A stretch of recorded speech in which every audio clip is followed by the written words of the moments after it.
Entonces, cuando se produce ya la conquista, ¿no?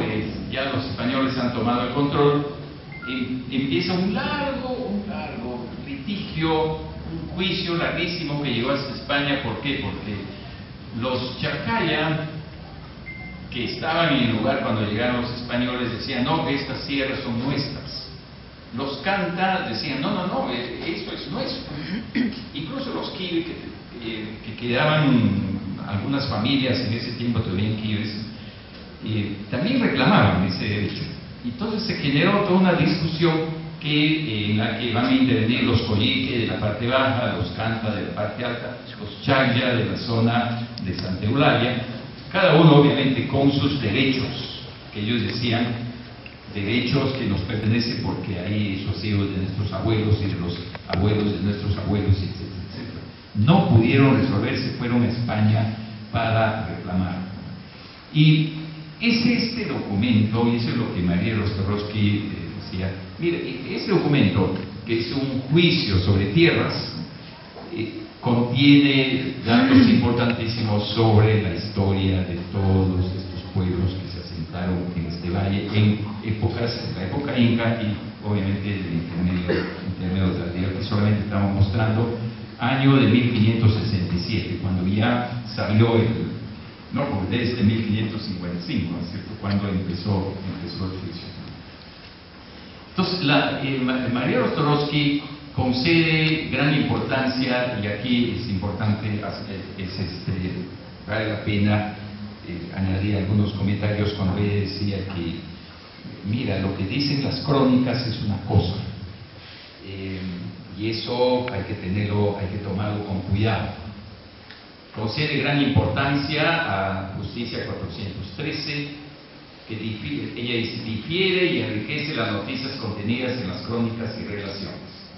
De manera pues que la autora separa crónicas de documentos.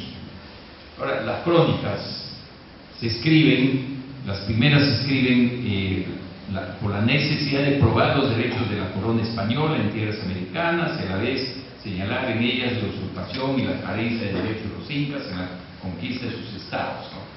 Eso es cuando se está refiriendo a lo que nosotros normalmente llamamos crónicas. Pero para ella, los documentos ofrecen otros datos, ¿no?, sobre problemas locales, restringidos a una zona. En los testimonios aparece información que permite no solo reconstruir sucesos lugares, posibilita un enfoque distinto del pasado. Y con este tipo de datos se persigue lo regional bajo un punto de vista opuesto al del Estado. Entonces está dando mucha importancia a documentos, por ejemplo, que habrían notarías, o que estaban en las iglesias, en las parroquias. No las crónicas, que ya se conocen, que son importantes también. No es que ella esté desdeñando las crónicas, no tiene idea. Las crónicas son una fuente, pero hay otras que hay que trabajar, hay que rescatar y que sirven para reconstruirlo. En el caso de Chillón, todo se ha hecho en base a estos documentos, no crónicas. Ahora, ¿quiénes impulsan esa línea de trabajo? Rostorowski siempre mencionaba, siempre reconocía, ¿no?, la gran influencia que tuvo Jan Murra, ¿no?, en las investigaciones históricas que Murra propuso estudiar el Antiguo Perú a través de documentos de este tipo, ¿no?, antes que las crónicas, obviamente con trabajo de campo, ¿no? Eso es lo que hizo también la autora, ¿no?, las investigaciones de Murra y Huánuco sobre los chupaitos, ¿no?, fue el comienzo de esta aproximación por resultados que todos conocemos, ¿no? Asimismo, María Rostorowski decía, ¿no?, que hay que ir al campo. El hecho que estés trabajando con documentos, el hecho que no seas arqueólogo, ¿no?, dice, no, tienes que ir al campo, tienes que mirar, si están mencionando un lugar en tal zona, tienes que ir a hablar con la gente. Y eso es lo que pasó, ¿no? Ella siempre contaba, ¿no?, y decía, no, que he subido por el Valle de Mala, decía, porque estaba con un documento que hemos encontrado, o he subido por el Valle de Cañete, porque tenía que ver estas cosas y ver el escenario. Es un trabajo bastante tedioso, que puede parecer tedioso, pero sumamente fructífero, ¿no?, para la reconstrucción. Ahora bien, trabajo se va a concentrar en la costa, ¿no? Confronta in situ los que son los documentos y decía, es enriquecedor recorrer la región, investigarla con los documentos y mapas a la mano, hablar con la gente del lugar, que con frecuencia recuerda los nombres. Uno lee este texto y es pues etnografía. Y fíjense ustedes, aquí estamos mostrando nada más los nombres de los grupos étnicos y los sitios arqueológicos. Prácticamente están todos. En algunos casos no aparecen, pero están todos, la mayoría están. Prácticamente todos están.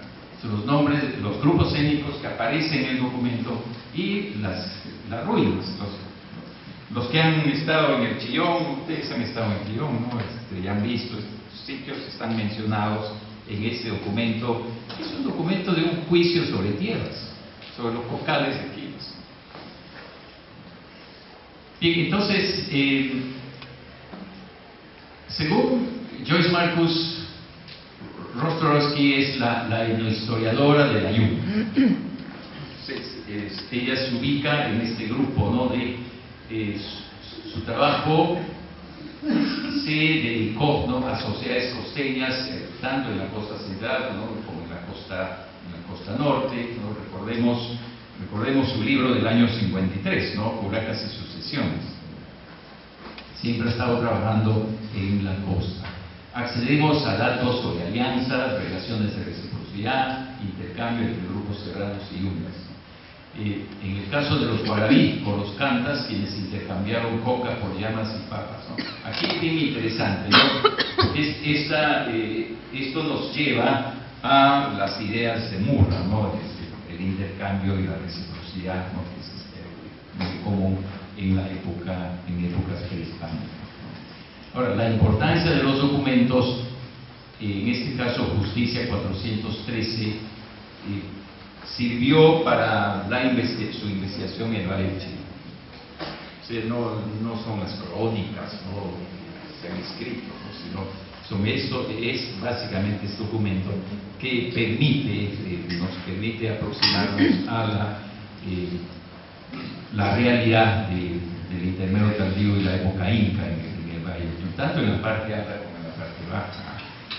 Ahora, los documentos nos permiten, pues, no regresar una y otra vez para encontrar otros datos que fueron ignorados antes, ¿no?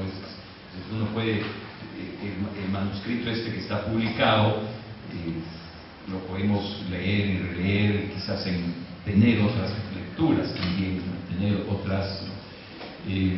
otras perspectivas.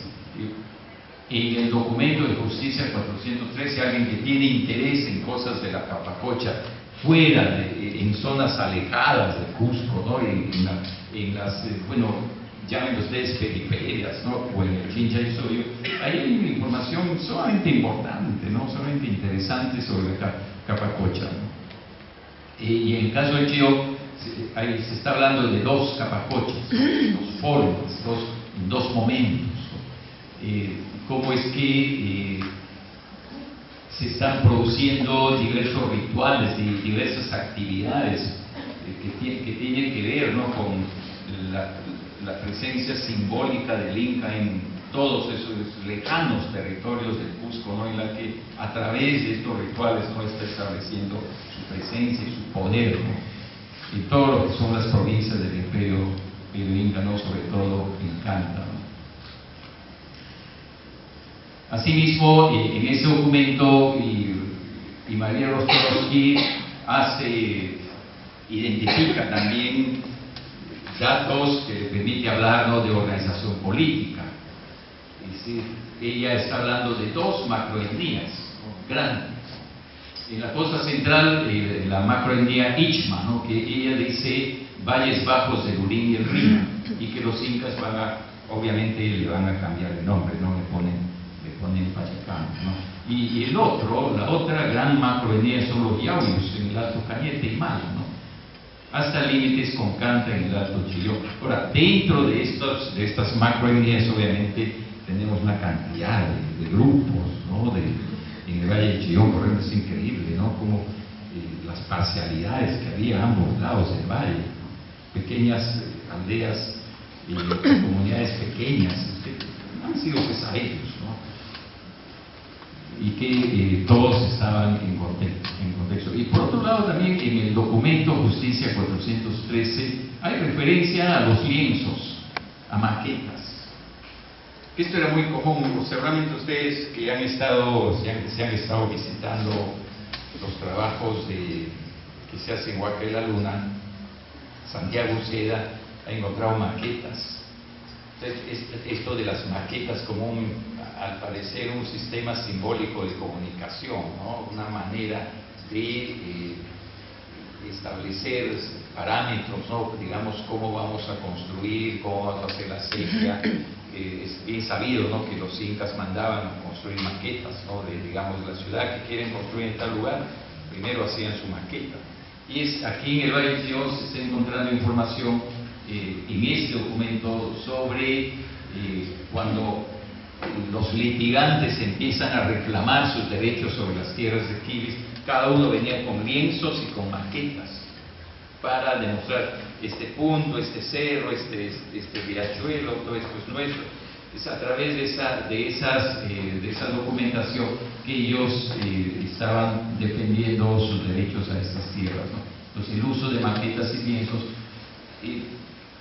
de repente, si no habría esta información en los documentos, ¿no?, y si uno encontrara alguna maqueta en algún lugar, uno lo podría de repente pues considerarlo como un objeto decorativo, nada más. Pero ya nos da otra perspectiva, nos hace pensar, ¿no?, debe haber otras explicaciones. Era costumbre entonces hacer maquetas para conocer el territorio y los cambios correspondientes. Bueno, ya para ir terminando, algunas conclusiones preliminares nada más, ¿no? Aquí estamos mostrando el Valle Cañete, el Valle del Río Chillón, bueno, acá no se puede notar bien, pero todos estos nombrecitos que aparecen aquí, si ustedes van al Alto Cañete, al Alto Rima o al Alto Huacán, la zona de Canta, se va a encontrar con esos nombres. Ahí están, la gente lo conoce, no han cambiado, ¿no? De repente le han añadido el nombre español, ¿no?, pero el nombre antiguo está presente, ¿no? Entonces cuando hablamos de los estudios de Rostrovsky sobre los señoríos locales del intermedio tardío, la época inca, ¿no?, desde la vertiente histórica, ofrece una imagen que por otros medios no podrían conocerse: nombres de personas, nombres de lugares, formas de organización laboral, rituales, organización territorial, política, etc. Toca ya a nosotros hacer también nuestra propia lectura. En la tesis doctoral yo he tratado, por ejemplo, de relacionar esta idea de María Rostrovsky cuando habla de la primera y la segunda persona. Entonces, bueno, ¿quién es la primera persona y quién es la segunda persona? Y luego, ¿cómo es que las parcialidades dependen de otra parcialidad? La tesis hemos hecho con una suerte de cuadro, ¿no?, relacionando, digamos, tal curaca con tales poblados. Pero eso lo hemos hecho ayudados del documento Justicia 413, y también viendo en el terreno los sitios, y que en la mayoría de casos están los sitios. Y esto nos da una idea de cómo políticamente ellos se organizan, y es más compleja de lo que uno pensaría. Asimismo, vamos en este documento valiosísimo, se ha logrado conocer periodos antedichos, identificando otros aspectos, por ejemplo, forma de los poblados, ubicación, actividad que realizaban. Por ejemplo, aquí los cancha son los que hacen los alpargateros, ¿no? O en Chacaya eran los que cazaban aves, se puede decir cazar aves, ¿sí, no? O los Carhuacaya, que eran llameros. Kiri, ¿no? Aquí Kiri Chacaya, es decir, chacra, ¿no? Es decir, vocales. Paromarcas, ¿no? Paromarca está ahí al lado en Canta, hay un pueblo que se llama, sí, pues Marca se llama un pueblo ahí, y al costado costado está el pueblo antiguo, que es parahumarcas, que eran cumbiqueros, tejedores.